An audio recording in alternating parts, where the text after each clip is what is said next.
Lunes 19 de mayo de 1919. El NC-3, uno de los 3 barcos voladores de la Marina de los Estados Unidos que intentará cruzar el Atlántico, aterriza en Punta Delgada, en las Azores. Tras 48 horas perdido en alta mar, no podrá seguir adelante con su proyecto y participar en la primera travesía transatlántica de la historia de la aviación. Mientras desembarcan, los miembros del NC-3 se enteran de que el NC-1 también ha fracasado. Solo uno de los 3 barcos voladores, el NC-4, sigue en condiciones de realizar el intento.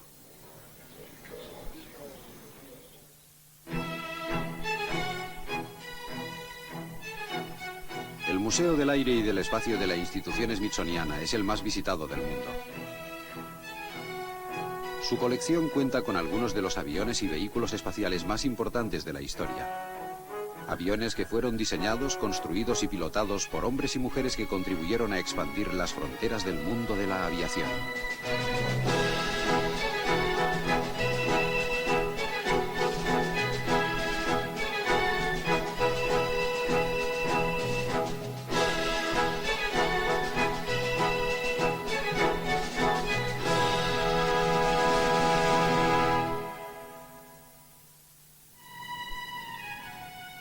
Este es el NC-4, uno de los enormes barcos voladores diseñados por la Marina de los Estados Unidos en los meses finales de la Primera Guerra Mundial. Fue concebido ante la necesidad de encontrar una nave antisubmarina capaz de llegar a Europa por sus propios medios y sin ocupar el escaso espacio libre de los buques de guerra. Incluso hoy los NCs nos parecen grandes. Con unas alas de 44 metros de longitud son tan grandes como un jet moderno.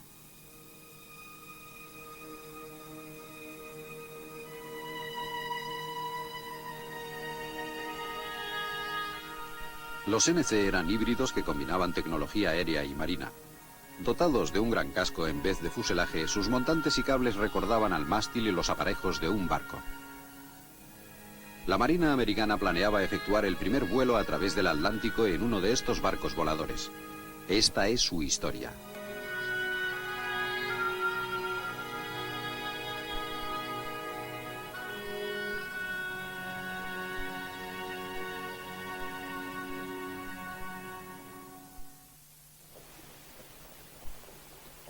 Estados Unidos tomó parte en la Gran Guerra en abril de 1917. En aquella fecha, otras naciones ya llevaban 3 años en guerra, lo que las había forzado a mejorar su tecnología en aviación militar. América estaba muy por detrás, contando tan solo con algunos aviones militares que ya habían quedado desfasados. Inmediatamente, el ejército inició una campaña para reclutar y entrenar a pilotos y mecánicos.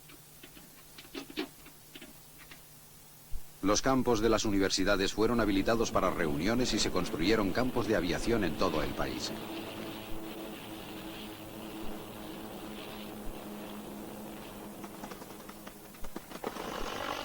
Miles de Curtiss JN-4 Genies fueron construidos como aviones de entrenamiento.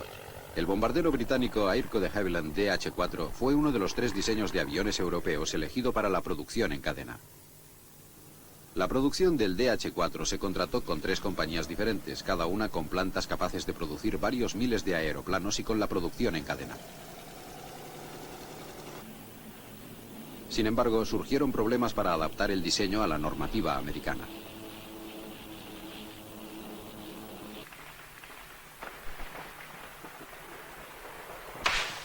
Era posible encontrar spruce, un importante tipo de madera para aviones, en Washington y Oregón. Sin embargo, existían dificultades laborales. El ejército organizó la Loyal Legion de leñadores y madereros, un cuerpo civil dedicado a conseguir la maquinaria necesaria y que autorizó al ejército para que regulara las disputas laborales.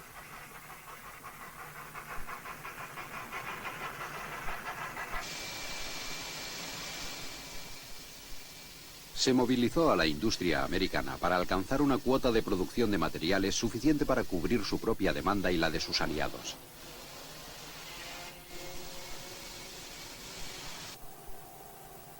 Estados Unidos no solo necesitaba nuevos recursos para la construcción de aeroplanos, sino también los medios de propulsión. El motor Liberty fue la respuesta. El Departamento del Ejército reunió 2 ingenieros para diseñar un motor totalmente norteamericano. Tras 72 horas reunidos en una habitación del Hotel Willard en Washington, el diseño estaba terminado. Después de 3 meses se construyó el prototipo que fue probado con éxito.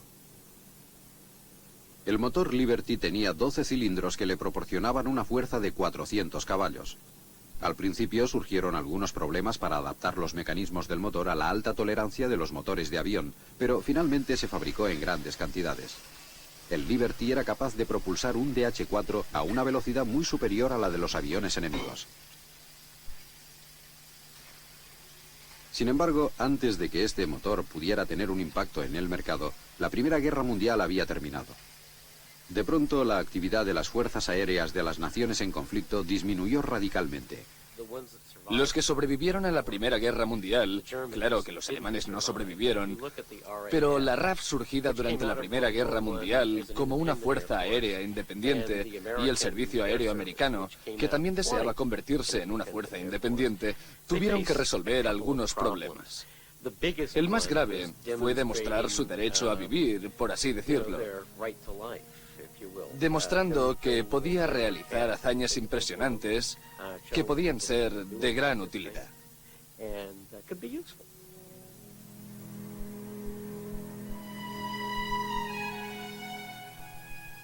Cuando a principios de 1918 la Marina americana aprobó los grandes barcos voladores NC, los submarinos alemanes destruían casi 1 millón de toneladas de cargamento aliado al mes. Con ellos desapareció la amenaza. Los barcos voladores estaban diseñados para operar desde el mar, con una autonomía de vuelo de 16 horas y un cargamento de bombas considerable. Al menos en teoría, eran capaces de cruzar el Atlántico.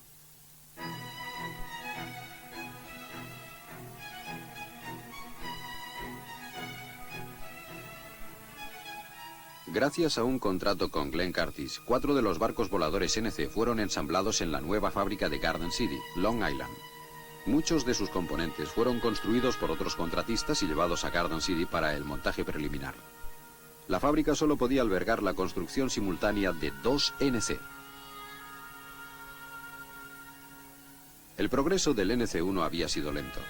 Fueron necesarios casi 4 meses desde la firma del acuerdo hasta que se realizó el primer vuelo de 33 kilómetros hasta la estación naval de Rockaway para su montaje final y la realización de las pruebas. Para entonces, la guerra llegaba a su fin. Pero antes de la firma del armisticio, el comandante John Towers había propuesto una idea descabellada. Escribió: "El primer avión que cruce el Atlántico será recordado por la historia como un gran éxito de su tiempo". Naturalmente, Towers proponía que un barco volador fuera el primero en realizar esta hazaña, que debía llevarse a cabo antes del verano de 1919. En febrero de 1919 la idea había sido aprobada y se le concedió máxima prioridad. El propio comandante Towers dirigiría el proyecto.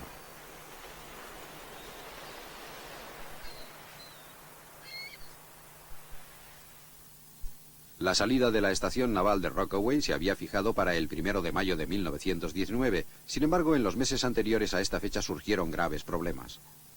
Durante algunos meses el NC-1 había volado con 3 motores Liberty de baja compresión, pero ahora debían ajustarle 4 nuevos motores de alta compresión. La pregunta era, ¿cómo sacar el máximo rendimiento a estos 4 motores? La gran capacidad de carga del NC-1 ya había sido demostrada. En noviembre de 1918, 48 pasajeros y 2 tripulantes habían viajado en él para batir el récord mundial en transporte de pasajeros, hasta entonces en poder de un bombardero inglés. El NC-1 despegó con un peso total de 9.990 kilos y voló 1.000 metros, 17 sobre el agua, antes de aterrizar y reclamar su récord. Sin embargo, cuando desembarcaron apareció un nuevo pasajero, el maquinista de segunda clase Harry Moulton, quien había subido a bordo 1 hora y media antes de despegar, ocultándose entre los tanques de combustible. Por lo tanto, el récord del NC-1 se consiguió con 51 pasajeros y no con 50 como se había planeado.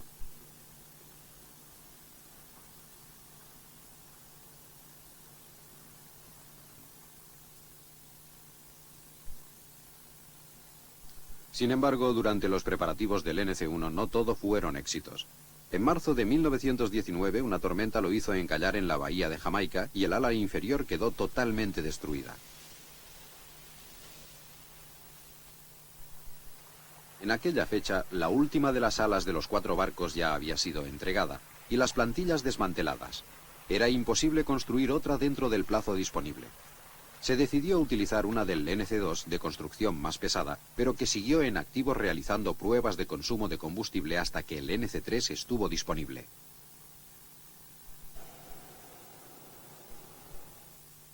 Se acercaba la fecha de partida, pero los NC todavía no estaban acabados.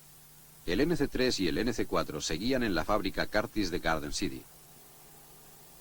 Cuando el NC-3 llegó a la base de Rockaway, en su primer vuelo, solo faltaba una semana para que la expedición emprendiera la marcha.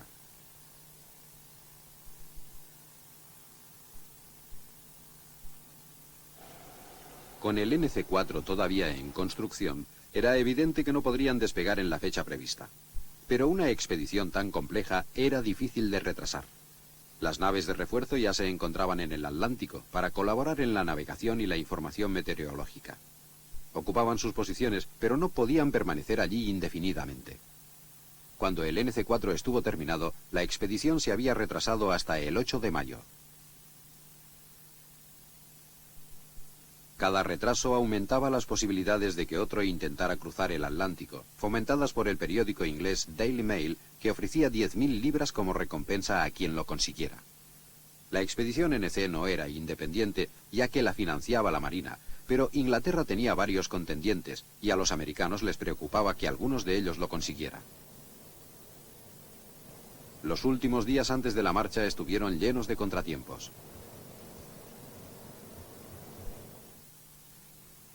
Se había planeado que la travesía se efectuara en 3 etapas. Los NC volarían de Nueva York a Tripassi, en Terranova, el punto de partida oficial. La primera etapa de la travesía los llevaría hasta las Azores. Con ello cubrirían el primer tercio del recorrido, de donde saldrían hacia Lisboa.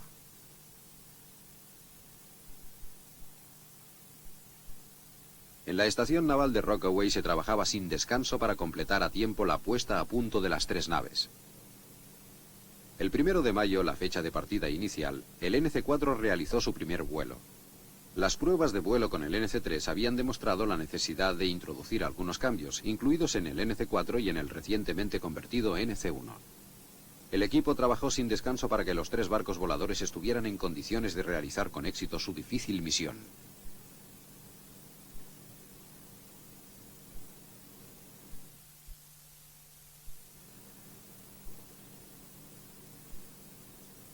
Los NC debían recorrer 1.600 kilómetros hasta llegar al punto de salida, en la bahía de Tripassi.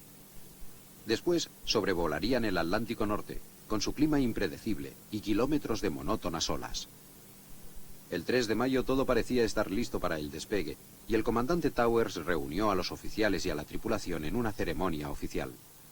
Cada uno de los barcos estaba formado por 6 tripulantes, un navegante, un oficial de radio, 2 ingenieros, un piloto y un copiloto. Pero esto era solo el principio. Además, contaban con el apoyo logístico, proporcionado en su mayoría por buques como el USS Melville, estacionados a lo largo de la ruta a través del Atlántico. En 1919 la meteorología estaba poco desarrollada. Los buques solo proporcionaban información meteorológica desde el océano y podían colaborar en la navegación para evitar que los NC se desviaran de su ruta. Este era el gran plan para conquistar el Atlántico. La Marina realizó un gran esfuerzo, no solo para demostrar de qué era capaz, aunque yo formaba parte del proyecto, sino que también era una prueba de navegación y de logística. Una gran prueba para comprobar si podían realizarla con éxito. Y en realidad era una dura prueba. Tenían buques estacionados en el Atlántico, estaciones de aprovisionamiento y una gran pista de despegue cerca del punto de partida. Así que no solo fue un golpe publicitario, sino un esfuerzo enorme para demostrar que aquello era posible. Sin embargo, antes de lanzarse a la conquista del Atlántico, debían sortearse algunas dificultades en la estación de Rockaway.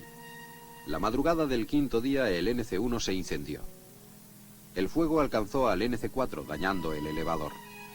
El ala inferior de estribor del NC-1 quedó calcinada, y uno de los mecánicos que trabajaba en un motor del NC-4 se accidentó con una de las hélices.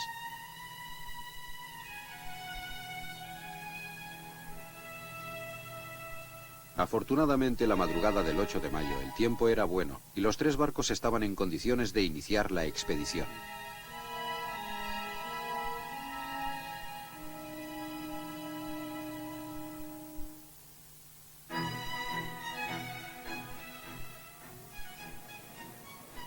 El comandante Red del NC-4 dijo: Lleguemos o no, nos divertiremos. En especial los oficiales al mando, que son también los navegantes. El viaje será de lo más insólito y presentará problemas de navegación. Aquella mañana las aguas de la bahía de Jamaica estaban en calma. A las 9:59 en punto de la mañana, el comandante Towers del NC-1 levantó la mano. Cuando la bajó, el sonido de 12 motores Liberty retumbó en el agua. Los NC habían despegado dispuestos a cruzar el Atlántico.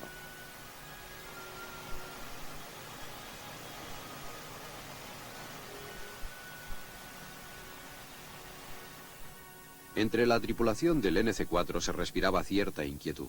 La semana anterior había realizado su primer vuelo y su bitácora indicaba menos de 5 horas de vuelo.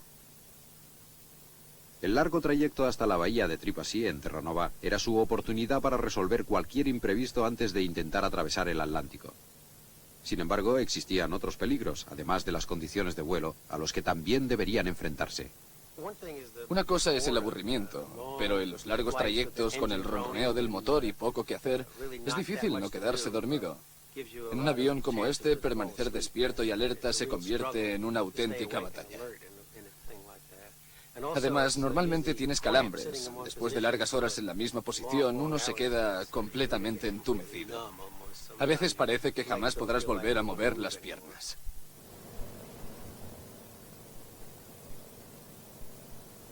Y no olvidemos que en el Atlántico Norte las bajas temperaturas casi siempre van acompañadas por el mal tiempo.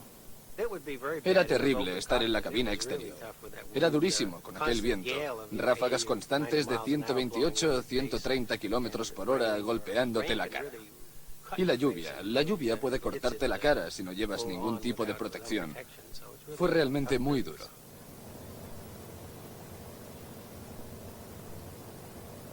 El NC-4 era ligeramente más pesado que el NC-3 y el NC-1, así que debía volar a mayor velocidad. Pero transcurridas 4 horas se detectaron problemas en un motor y con solo 3 motores en marcha rápidamente quedó rezagado. Los destructores que marcaban la ruta estaban situados cada 80 kilómetros. Cuando no hubo noticias del NC-4 se inició su búsqueda. A las 3 en punto de aquella tarde otro motor falló en el NC-4, viéndose obligado a descender a 120 kilómetros del Cabo Cod. El NC-1 y el NC-3 volaron en condiciones adversas hasta Halifax, Nueva Escocia, donde aterrizaron a las 8 de la tarde. Nadie oyó la llamada de emergencia del NC-4. Los intentos para reparar los motores fracasaron y el comandante Red decidió desviarse hasta Cabo Cod. Después de una noche en el mar, el NC-4 consiguió llegar a la base naval de Chatham, Massachusetts. Mientras lo reparaban, sus 2 hermanos resolvían sus propios problemas, y una hélice rota tuvo que ser reemplazada. Sin embargo, el sábado 10 de mayo despegaron hacia Tripasí, Terranova, el verdadero punto de partida.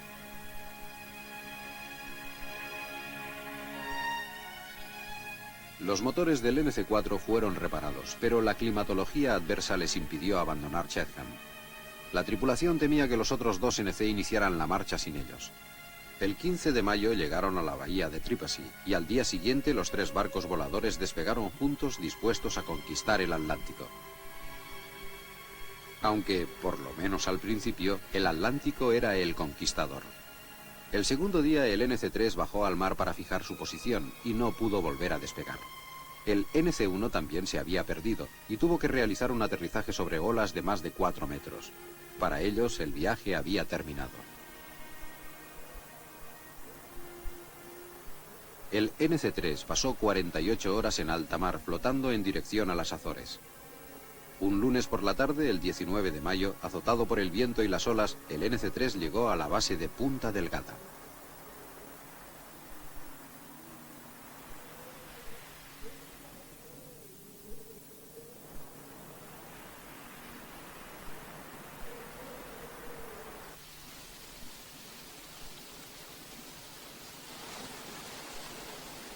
Punta Delgada era el destino de la expedición en las Azores, aunque el NC-3 no había planeado llegar de este modo.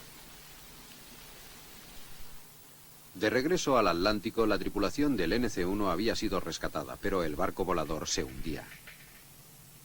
A pesar de que el NC-3 seguía entero, sus esperanzas de cruzar el Atlántico se habían desvanecido, aunque, por lo menos, había conseguido llegar hasta Punta Delgada antes que el NC-4.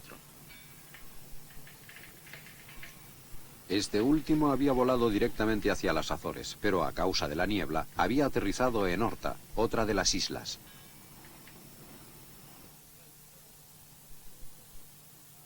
La tripulación del NC-3 pudo recuperarse de su dura experiencia en el mar y disfrutar de la isla, mientras el NC-4 esperaba a que aminorara el mal tiempo.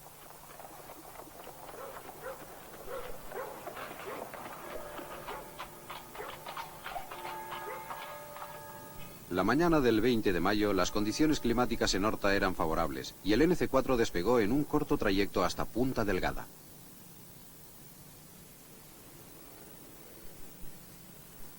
A las 2:20 de la tarde, el NC-4 llegaba a Punta Delgada.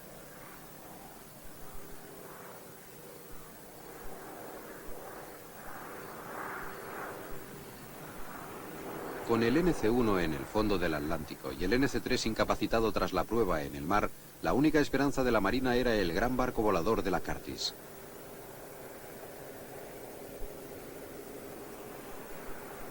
Una gran excitación reinaba en el puerto de Punta Delgada, pero mientras la tripulación del NC-4 se preparaba para el despegue, era consciente de que su viaje no había terminado.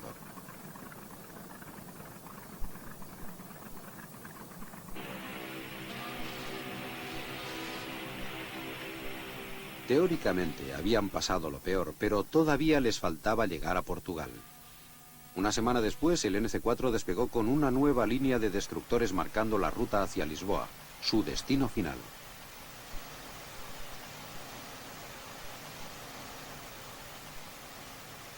En esta ocasión el vuelo fue sencillo. 11 horas después de abandonar las Azores, el NC-4 fue visto cerca del puerto de Lisboa.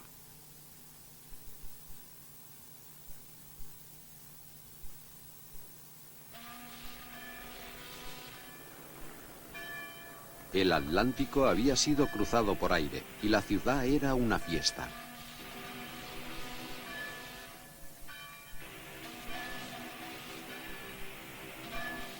Aquella noche el crucero Rochester ofreció una gran fiesta y la banda de la Marina interpretó el himno americano.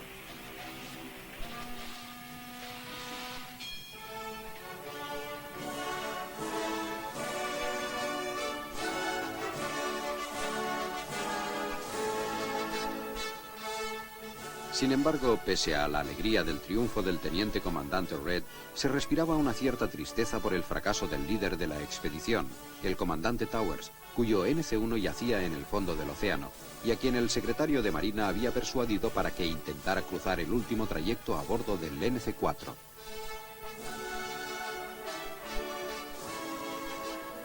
El Atlántico había sido cruzado, pero el viaje no había terminado. Esa misma noche, el NC-4 abandonó Lisboa en un simbólico y último trayecto hasta Plymouth, Inglaterra.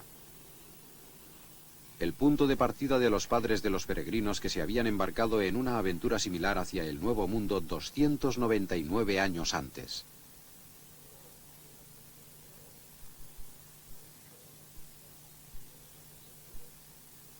La ceremonia de recepción en Plymouth puso fin a 24 días de gran valentía, desgracias y errores.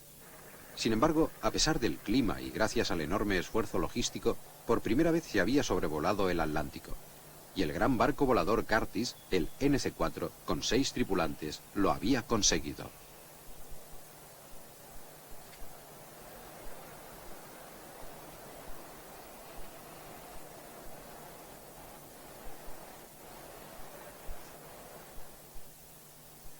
Actualmente el NC-4 se encuentra en el Museo Nacional de Aviación Naval de Pensacola, Florida. Fue restaurado por los miembros de la Sociedad Smithsoniana del Museo Nacional del Aire y del Espacio y puede verse tal como salió de la fábrica Curtis de Garden City antes de la Odisea del Atlántico.